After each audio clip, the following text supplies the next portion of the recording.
मुंबई एक ऐसा शहर जहां हर कोई अपने सपने पूरे करने आता है, लेकिन कई बार यही सपने किसी के लिए मौत का कारण बन जाते हैं।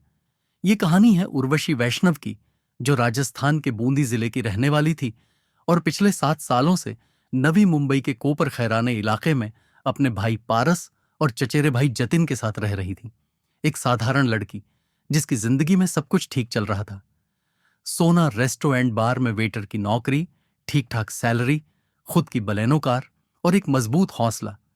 लेकिन शायद उसे नहीं पता था कि उसके जीवन के आखिरी कुछ महीने एक ऐसी खौफनाक दास्तान में बदलने वाले थे जिसे सुनकर कोई भी सहम जाए। 13 दिसंबर 2022 की सुबह 9:30 पर उर्वशी रोज की तरह अपनी कार लेकर काम के लिए निकली। लेकिन इस बार उसके साथ उसका दोस्त रियाज खान भी था, जो खुद कार चला रहा था। वो उसे रेस्टोरेंट पर छोड़कर चला गया।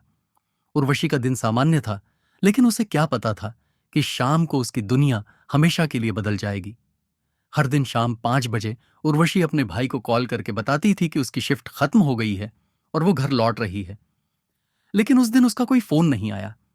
पारस ने पहले ज्यादा ध्यान नहीं दिया, लेकिन जैसे जैसे रात गहरी होती गई, चिंता बढ़ने लगी। फोन किया तो उर्वशी ने उठाया नहीं। घबराहट बढ़ने लगी। पारस ने तुरंत अपनी जीजा को कॉल किया, फिर रियाज से भी संपर्क किया, लेकिन रियाज घबराया हुआ लग रहा था और कहने लगा कि उसे कुछ नहीं पता। अब बात गंभीर हो चुकी थी।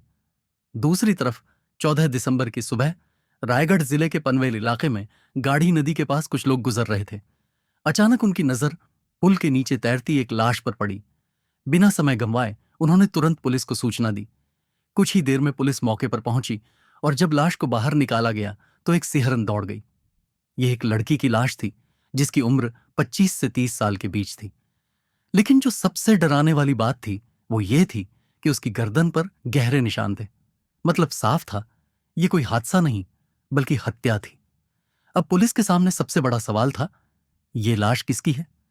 लड़की के पास कोई आईडी कार्ड, पैसे या कोई गहने नहीं मिले थे, लेकिन एक चीज थी जिसने इस केस को आगे बढ़ाने में मदद की, उसके पैरों में पहनी हुई एक सैंडल।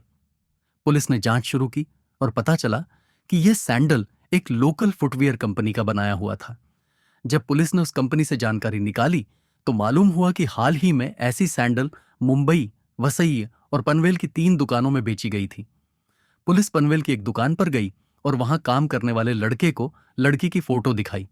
उसने तुरंत पहचान लिया और बताया कि कुछ दिन पहले ये लड़की एक हष्ट-पुष्ट लड़के के साथ आई थी और सैंडल खरीदी थी। अब पुलिस के पास पहला ठोस सुराग था। जब उस दुकान का सीसीटीवी फुटेज देखा गया तो लड़की के साथ जो शख्स था वो कोई और नहीं बल्कि रियाज खान था। पुलिस तुरंत उर्वशी के परिवार के पास पहुंची। पारस और जतिन ने जब तस्वीर देखी तो उन्होंने कंफर्म कर दिया कि यह लड़की उर्वशी ही थी। अब पुलिस को पूरा यकीन हो गया था कि उर्वशी की हत्या हुई है और इस केस में सबसे बड़ा संदिग्ध रियाज खान था। पुलिस जब रियाज के जिम और घर पहुंची तो वो वहां नहीं था। उसकी पत्नी ने बताया कि वो कई दिनों से घर नहीं आया था और उसका फोन भी स्विच ऑफ था। अब पुलिस का शक और पक्का हो गया। अगर रियाज निर्दोष था तो वो छिप क्यों रहा था? पुलिस ने रियाज को पकड़ने के लिए जाल बिछाया। 3 दिन बाद जैसे ही रियाज अपने जिम से बाहर निकला, पुलिस ने उसे गिरफ्तार कर लिया।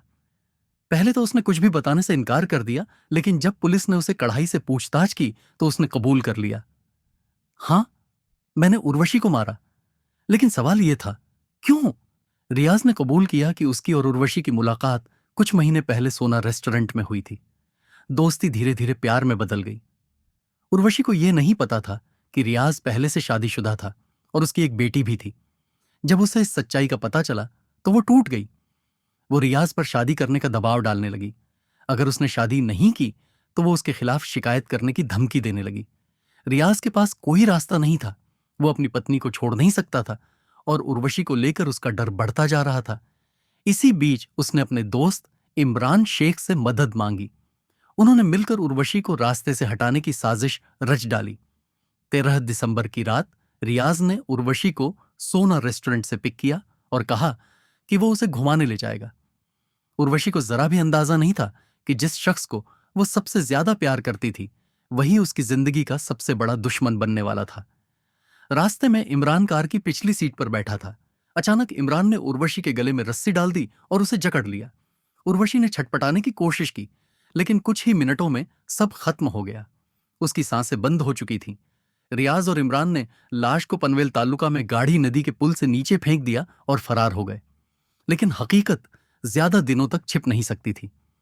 पुलिस ने सबूत इकट्ठे किए और दोनों आरोपियों को कोर्ट में पेश किया गया। लेकिन सबूतों की कमी के चलते 2023 में उन्हें जमानत मिल गई। केस अभी भी कोर्ट में चल रहा है और उम्मीद है कि एक दिन उन्हें उनके किए की सजा जरूर मिलेगी। ये कहानी सिर्फ एक हत्या की नहीं है, बल्कि एक ऐसे विश्वासघात की है जो हमें सिखाती है कि कभी कभी प्यार की अंधी गली मौत की तरफ भी मोड़ सकती है। क्या सच में किसी इंसान की जिंदगी इतनी सस्ती हो सकती है? इस कहानी पर आपकी क्या राय है? हमें कमेंट में बताइए और अगर आपको ये स्टोरी पसंद आई हो तो इसे जरूर शेयर करें।